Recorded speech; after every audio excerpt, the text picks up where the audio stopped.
Welcome back to the channel, everybody. So guys, today we got to talk about our bad decision, and that is this Fireknight tournament, because we were given the option of what faction to vote into for which dungeon, and I don't know why Fireknight won the Demonspawn, or better yet, the Demonspawn won the Fireknight, because Dark Elves would have been 1,000 times better, because you have Lydia, Cold Hearts, you have actual solid turn meter decrease, and a quad hit on the A1 ability. Plus, I mean, Demonspawn works great on Spider. Demonspawn would have been much better on Spider, and Dark Elves would have been much better on Fireknight. But hey, we are here, and looking at the rewards, I'd say they're definitely worth it. We have a Void Shard at 2,100. We have an Ancient Shard at 1,350, a Mortal Soulstone, and then you get another Ancient Shard over here. Definitely want to be collecting a lot of Ancient Shards. You always want more for the summons, right? So as far as this goes, I'm going to be 100% honest with you guys. If you don't have a lure, good luck. Like, you're honestly screwed, because looking at the turn meter decrease in the Demonspawn faction, it is abysmal. I guess that's a good word. Is abysmal a good word? Sounds like a good word. Very, very low, okay? It's terrible. So if you come over here to Hell Hades' website, you can, on the main page, you can go down to the buff and debuff and instant ability section, which is pretty valuable, because here you can actually see turn meter decrease, a decreased turn meter right here. So when you click that, you're going to see all the champions in the game who have a turn meter decrease. And I use this function quite a bit, not just for turn meter decrease, of course, but I use it for all kinds of buffs, debuffs, instant abilities, whatever it may be. So when you're scrolling through here, you can see there are some champions in the Demonspawn faction who do have turn meter decrease. You have Countess Lix, okay? So she's a very good champion. If you have her, great. You'll notice for me, I do not have her. I do not have Countess Lix. I do not have Sishia. I do not have Gorlos. I do not have a lot of these champions who are going to be very conducive for a speed run in Fireknight. So my run's going to be a little bit slow, but I'm still going to do it. If you have Countess Lix, it's going to be an easy shoe into the team. She is weak affinity, but her A2 ability attacks all enemies. Let's actually look at it right here, okay? Her A2 ability attacks all enemies 3 times. Each hit, 75% chance of placing a 30% decreased speed, which is absolutely massive. Each hit also has a 75% chance of decreasing the enemy's turn meter by 10%. It's not going to do all the work for you, but it's going to be a decent option. This is assuming you don't have a lure. A lure, even being weak affinity, is still going to be way better, because her A1 ability is, assuming you have 100% crit rate, is attacks 3 times at random, decreases the target turn meter by 25% on each critical hit. The Fireknight's only one there. It's a triple hitter. This is just an amazing kit. Turn off these other 2 abilities, and you're going to have pretty good control against the Fireknight. On stage 20, it is going to be weak affinity, but she still works out very, very well. So we'll look at some more of the buff and debuffs, but I want to jump in here and talk about the team. If you guys are here just to see the team real quick, you want to jump in and start building it, then I want to go ahead and show you what I have going on, and then we'll talk about some substitutions, okay? I've tried doing a few different combinations for like a speed run, and I haven't had a ton of luck. So what I have going on here is Helicath. Helicath, free champion. He was in a fusion, so hopefully you guys have him. He's going to allow your team to be a little bit more on the squishy side, not so tanky, and still get through the waves, okay? He has that block damage, the big shield, very, very solid kit. So these are the presets I have for him on the first wave, the second wave, and the third wave. I should have this ability. I'm kind of debating on turning it off or not, because it does no hit, but if the Fireknight gets a turn, it could definitely save my team. I'm thinking about turning it off though. I'm not going to do it right now, because if your champions are not as tanky as mine, then you're going to have a hard time surviving one of those Fireknight hits. Diabolist. You may be surprised to see her. She should be in the thumbnail though. That should be some good clickbait. But either way, Diabolist is a very, very useful champion, because she brings 2 very good things. She's magic affinity, which means she's weak affinity against Fireknight stage 20, but her A2 ability attacks all enemies, doesn't matter if it's a crit, whatever, places a 30% increased speed buff on all allies for 2 turns. So the Fireknight, you need to go fast against, you need to get his shield broken, and then turn meter decrease, and then start working down his HP, of course. So this ability is going to be huge for that, an increased speed. And her A3 ability fills the turn meter of all allies by 15%, so continuing on that turn meter speed boosting theme, and then decreases the turn meter of all enemies by 15%. This adds a little cushion to Allure. So basically, this is no hit, nothing. So it's not going to weak hit. It's, as long as you got good accuracy, you're going to be good to go. With all these champions, you're going to want about 200 plus accuracy, and then you're going to be perfectly fine.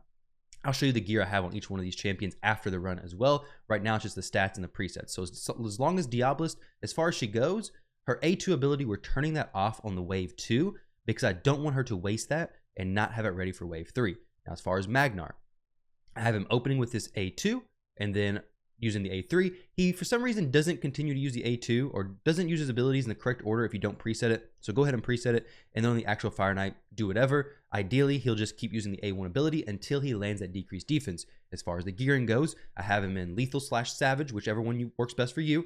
And then I actually have an accuracy banner on him for that decreased defense on the A1 ability. I have no AoE decreased defense, so I'm in a pretty rough spot. Tarshan, he's not a needed champion. You can definitely replace Tarshan with a champion such as Gorlos Helmal, who does the decreased defense AoE, which is one of the only champions in the entire Demonspawn to do that. So his A2 ability right here, attacks all enemies, places a decreased defense for 2 turns, which is very, very, very nice to have. Sishia also does a very good decreased defense, which you could easily replace for this Tarshan. Tarshan is doing a weaken AoE, which is the next best thing, which is very, very helpful. Plus, he brings an increased defense as well as some turn meter increase. So you'll see the theme throughout this whole thing, turn meter increase, extra damage where we can get it, but really turn meter increase, turn meter decrease on the enemy, and then some damage to help us through. I don't even know what his passive does, but it doesn't really matter because it's only if they drop below 50% HP. So maybe if the run's getting a little bit sketchy, this could actually be a pretty good passive. But as far as round 2 and round 3, no presets for Tarshan. And then Allure, just a typical build. She has an opening with this A2 ability. I want her to open with that on wave 2 as well. And then on the actual Fireknight, using nothing except for that A1 ability. Now, this run is not going to be a speed run, okay? This is not going to be a sub 1.5 minute run, which I'd say is a pretty fast run for Fireknight in general. This run is definitely going to be closer to the 2.5 minute mark. You'll notice with champions like my Allure, she has to be 100% crit rate. But champions like Helikath, Tarshan, and Magnar don't necessarily have to be 100% crit rate. Granted, Magnar should be if you want him to do damage at all. But I went ahead and put 100% crit rate on them because I want as much damage as I can possibly get. All 3 of these champions, I was able to get 100% crit rate on, get some crit damage necklaces on them. So they are going to be contributing to the damage. So any champion in this team, if you can get Diablos to 100% crit rate, do it. Any champion you can get to 100% crit rate, add some crit damage onto, they're going to make this run a lot faster. If you could get Magnar good enough gear to actually, you know, one-shot these waves with that big AoE ability, your run's going to be a lot faster. Unfortunately, my gear is not to that level, or I don't want to try to go to that level with Magnar right now. My nuking gear is on other champions, but right now, I'm pretty satisfied with it. I'm going to turn it on, leave it running. We have, Savage gear event going on, so I guess double chance to get Savage gear, which is pretty sweet. I mean, it's a perfect time to farm Fireknight. We get Savage gear, plus you're getting 2 Ancients and a Void, and you may get some more Ancients while farming. You're not going to be able to do stage 24 like you may typically do, but as far as a very solid event, I think it is. Unfortunately, we decided that this was going to be on Demonspawn. Like I said, I think Demonspawn has to be one of the worst because while Allure is an epic affinity champion, hopefully you guys have her, but if you don't have her, I really am curious. If you don't have Allure, what team are you using for this? Because I think your options are so incredibly low. I mean, you have Skimfos with a 10% turn meter decrease on the second hit of his A1 ability, which is pitiful. You have very, very few options. You have Countess Lix. You have Diabolist, who you can get a few copies of. Maybe you could just do a full team of Diabolist plus Helikath. Maybe that would take absolutely forever. Maybe not even knock down the Fireknight shield, but you don't have very many options. So this team right now, if Magnar gets his decreased defense up really quickly, then this run goes actually pretty fast. So I could definitely boost some crit damage on these champions, increase the speed a little bit. I do need to get Diabolist to 100% crit rate because she is getting regular hits, so non-weak hits, so she can crit. May not make a huge difference, but maybe it gets it to 2.5 minutes, which is really not a bad time whatsoever.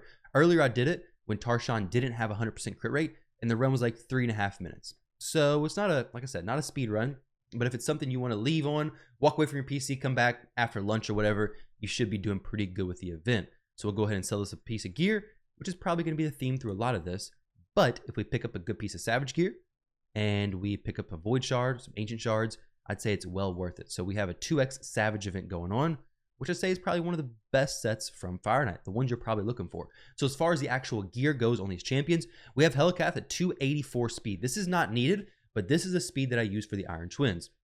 So this speed, perfect. As far as his crit rate goes, he only needs 85% because he is strong affinity against the Force Affinity Fireknight. As far as alert, we'll show his masteries and his skills. So his skills, all fully booked. But in reality, he's just bringing some extra support and his A2 ability, extra damage if you build him for crit rate. So as far as his masteries go, he has nothing. Okay, this is something I need to fix. because him having masteries would definitely make this go a little bit faster. That is awkward to say the least. I don't know why my Hellcath does not have any masteries. But moving on, we have Allure. So she is currently sitting at some level 12 gloves because I had to get her to 100% crit rate. She's a little bit over. I usually run her at 85% for the Fireknight level that she runs on, I believe. But I had to push it up to 100% because she needs 100% to actually reduce the turn meter. And then some crit damage. Not really anything much else. We do have a blessing on her. We have the cruelty one for a little extra defense drop on the Fireknight, but you don't have to have the blessing by no means. You don't need books for her. And as far as masteries, Giant Slayer is the way to go because that allows that extra hits, the extra proc chances from her A1 ability. Now Magnar, lethal gear, savage gear, all sets of cruel, whatever you can do to ignore more defense is going to be the best. Good HP, speed isn't super important. You want some good crit damage. Honestly, his build is not that crazy. We could definitely push that up a lot more. So if you can get a Magnar who can do even more damage, it's going to be a lot better for you. Make sure everything is fully booked. At least his damage dealing skills, I would go ahead and fully book him. He's an amazing arena nuker as it is. And then his masteries, we do have Helm Smasher on him. My dog is drinking water in the background, so hopefully you guys can't hear that. But either way, Tarshan is the next champion. Tarshan's there. He's in lethal gear for some extra damage. He's not doing a ton of hits though. I was hoping to speed up the runs a little bit from that A2 ability. So you want to make sure you do have good accuracy on all of these champions because all these champions, well, except for Hellcath, do bring a debuff you do want to place. So you have lethal gear. He's a defense-based champion. You have decent defense, okay crit damage. I could definitely push that up to 200% plus, but I haven't spent the time to actually optimize this gear to that point. So as far as masteries go, we have War Master, definitely not optimized for maximum damage, but he's going to do pretty decent. Now, as far as Diabolist, she's speed, okay? So make sure she's fast. If you can get crit rate, good, but if not, definitely prioritize with both Diabolist and Allure, speed, accuracy, and survivability. Now with Allure, you're going to have to prioritize crit rate a little bit more because you do need 100% to make sure you're actually landing that decreased turn meter. But as far as Allure goes, she is fully booked, which I mean, she's rare books, pretty easy to do, and her masteries are non-existent. So I could finish Diabolist masteries, and I could finish Hellcath's masteries, and that would increase my runtime by a good chunk, even with just War Master alone. So I'll consider doing that. I had to see if Hellcath, how he'll work on the Iron Twins if I do that, because that's my priority. But I may go ahead and get their masteries done. Now for sure, it's not really necessarily worth it for this content, but future content it could be. And I think I use these champions in Faction Wars as it is. So guys, let me know if you have a team that doesn't require Allure. Remember, if you're curious about different champions that could work well, just go over to the Hell Hades website, look for these certain debuffs, things like weaken, things like AoE decreased defense, AoE weaken, of course, decreased turn meter. Those are the things that are going to be key to speeding up your run inside the Fireknight. As far as champions are going to be useful, hopefully you guys got a decent idea. There's really not a ton of options outside of Allure for turn meter decrease, and it's so important for Fireknight. You can use Fellhound for breaking the Fireknight shield. This ability does reflect the Fireknight Big Slam, so you'll have 5 things of the shield knocked down instantly. So if you do have to take a slower route, this can definitely work. I used to actually use that on my original account, but I had Armiger. You can't use Armiger because he's not a Demonspawn champion. Skimfos, decreased speed, decreased turn meter, very solid ability.